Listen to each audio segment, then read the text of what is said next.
Welcome to the Weather Guru's 5 p.m. Eastern Time update for the Atlantic Tropical Basin Hurricane Season 2023.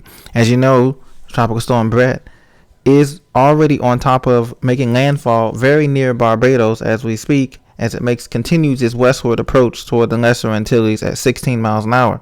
Current sustained maximum winds are at 65 miles an hour, and this motion will continue. It is currently fighting wind shear and a bunch of dry air in front of it, and this will eventually lead to its demise or dissipation later on in the forecast period. Also, we have Tropical Depression number 4 that I told you about yesterday that's going to become named Cindy sometime tonight or tomorrow morning at the latest. This will be Cindy, Tropical Depression number 4. Right now, max sustained winds are at 35 miles an hour. It's moving same thing west-northwest at 14 miles an hour. However, this one is forecast to stay out to sea and possibly curve around the Bermuda High at this moment we have as far as the forecast goes. We'll get back to possible Cindy, future Cindy, Tropical Storm Cindy here coming up in just one bit. But back with Bret here, as you can see the infrared satellite loop courtesy of Tropical Tidbits. You can see it here. The center has completely disintegrated. It's kind of raggedy. Most of the convection is north of the center, and most of the strongest winds hurricane hunters found were north of the center in this north to northeast portion right here, this banding up here. So consequently, 65 miles an hour maximum sustained winds may be a little bit generous right now in terms of the actual winds, but with flight level winds, it corresponds to that being at around 65 miles an hour at the surface. As you can see, Barbados is here. Then between Martinique, St. Lucia, Dominica, those islands will feel the brunt of it tonight. Overnight hours anywhere from midnight to about 6 a.m. Afterwards, conditions should be improving as this thing enters and transits into the Caribbean Sea, and still will continue weakening here as it's facing heavy, brutal northeast wind shear coming into it. And also, it is, like I said, it's fighting dry, dusty air from the southwest. Saharan dust layer is still in effect, and that is taking its toll on it too. So it has two factors taking its toll on. The only factor that's for it right now is the warm sea surface temperatures. But if it can't utilize, if the structure is bad too, as you can see in this photo, the inflow-outflow structure is very disrupted here by the wind shear and by the dry air that it's aloft, okay?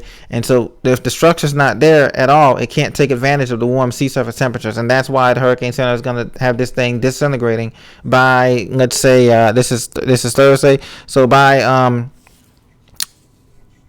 Wednesday of next week, this thing will be disintegrated here. And I'm going to show you this on the chart here from National Hurricane Center. As you can see here, by Saturday, 2 p.m. Saturday, it's still a storm. And then by Sunday, it's a depression here. And then it's just totally disintegrated here after Saturday afternoon here, somewhere a couple hundred miles south of the Jamaica Islands here, Jamaica. So this is the plan for Bret. We have Cindy on tap. We also have another system on tap that could be here too as well. The next name, the D-name storm is Don. And I want to show you that here. If I can show you the picture here, the graphic here. This wave that was looking impressive kind of is south latitude of these two waves here. These two storms here, I should say. And so because of that, I was initially going to say this wave here was going to become the next invest, but because it started to disintegrate, it was a bunch of good convection or showers off east of Africa here. We'll have to wait and see after Tropical Depression 4 moves out of the way, moves north-northwest. We'll have to see what develops of this way. But right now, it appears that it's too far south latitude to have an impact on the Lesser Antilles, Caribbean Islands, and it's too far south latitude right now to develop anything. But it's possible this could get flagged as the next invest area by the National Hurricane Center, this wave that just came off Africa. But like I said, the convection has died down as of this afternoon, but it could be the next wave. If it becomes named later on next week, it will be named Don, which is the next name on the list, Don. So far, this has been a very active season. Elsewhere out in the Gulf of Mexico and the Caribbean, things are quiet. Just a few showers east of Belize and Honduras, and a few showers on the Gulf Coast, hugging the Gulf Coast of these storms, convection, the heating of the day from New Orleans over toward the Florida Gulf Coast as usual.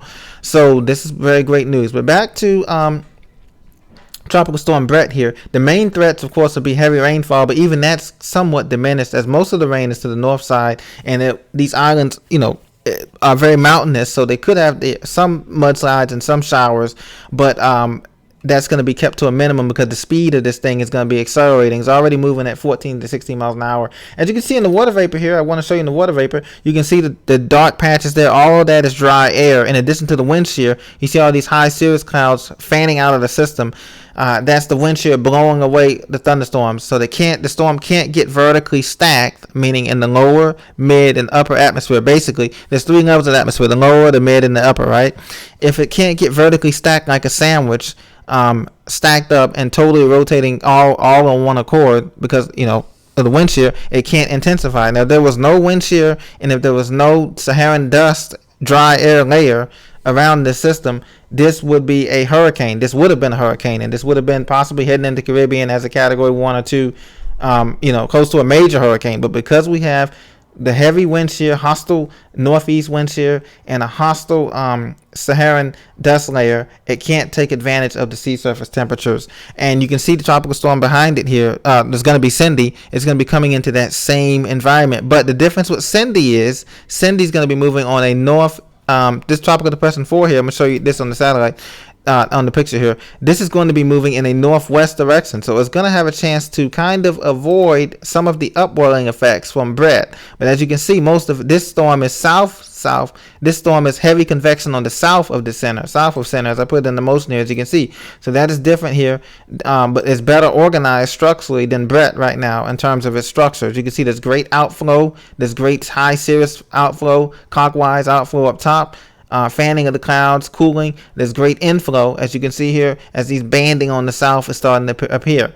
So this storm is definitely going to become Cindy, and a 40-mile-an-hour tropical storm sometime tonight. The next advisory, of course, is 8 p.m. Intermediate advisory. The next full advisory by 11 p.m. It should become Cindy. Close to midnight tonight, it will be named Tropical Storm Cindy. And I'm showing you this right here. The difference with these two storms, as you can see, is vast. This storm here, tropical depression number 4, potential Cindy, is not being affected by wind shear at the moment.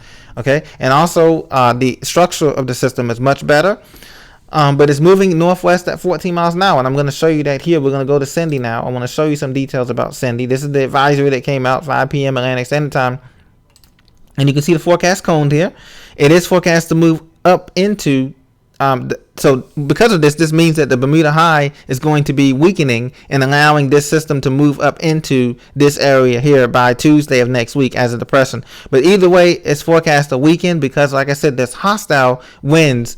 Because El Nino has gotten stronger. Have you seen the reports yesterday? It was waning and waxing and waning, and we're going to see a lot of that intensity out in the eastern Pacific here.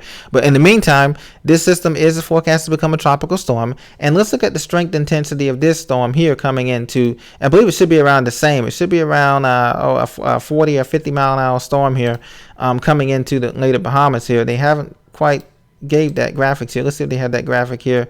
That's right. They won't get that until it's named. It's still a depression. But basically, this system is going to be a depression, strengthening to tropical storm tonight and moving north-northwest. And now this speed is pretty fast. So that means it's going to be pulling up into that subtropical ridge up here by Bermuda.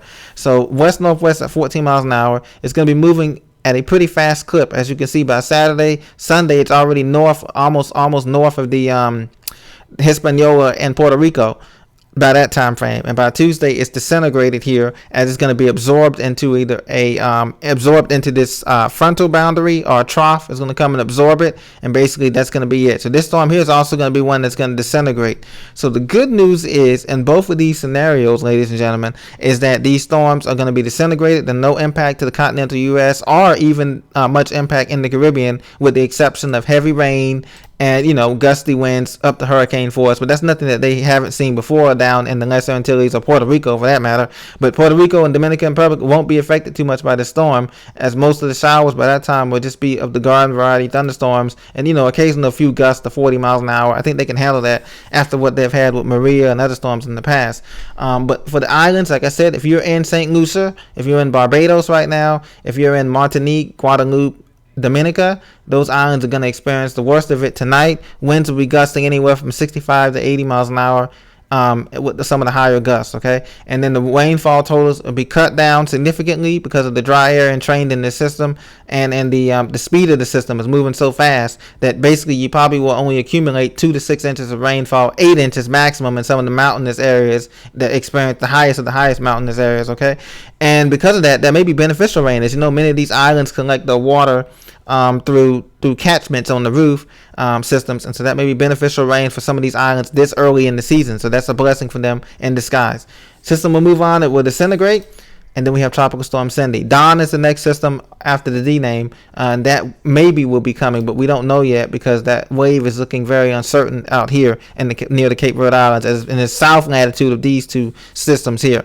Now, also one other thing I want to talk about is that for June, this is rare that we have two systems in the month of June like this, two tropical storms in the month of June like this. It's pretty rare. So be on the lookout for that as well. Thank you very much for joining me. The next update will be around 11 o'clock midnight for the system. Thank you very much.